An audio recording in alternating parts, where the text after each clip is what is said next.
Welcome to Parsha with Purpose, where each Parsha becomes a guide to living with meaning, serenity, and joy.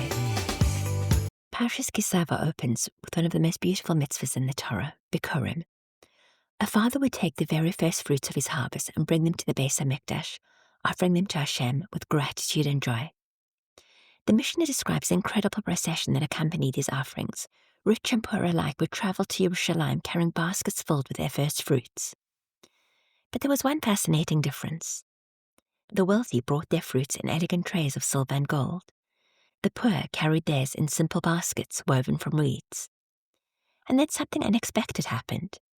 The Kohanim would return the expensive gold and silver trays to the owners.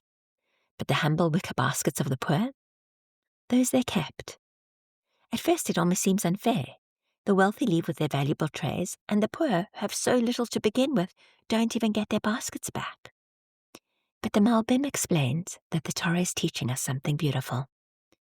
The rich person purchased his tray. The poor person made his basket.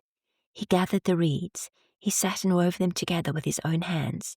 The basket itself represented hours of effort, care, and devotion.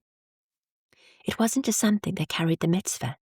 It had become part of the mitzvah. And because of that, the basket itself became holy.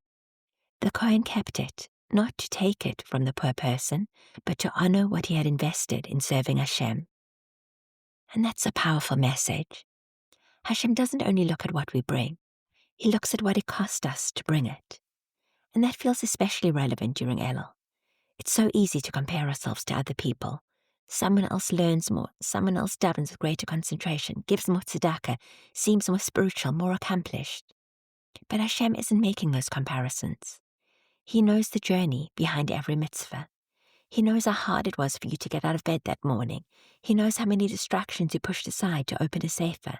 He knows the courage it took to apologize, the patience it took not to answer back, the quiet effort it took simply to keep going. No one else may see that. Hashem does. Sometimes what looks like a small basket to everyone else is in Hashem's eyes the most precious offering of all. Because he doesn't only measure the gift, he treasures the effort behind it. As we move through Elul, we naturally think about what we still need to improve, and that's important. But perhaps we should also remember this. Hashem sees every sincere step we take toward him, every struggle, every small victory, every quiet act of growth. Nothing is overlooked, because the one who receives our offering also sees the hands that carried it, and in his eyes, those hands, that effort, it's precious. Good Shabbos.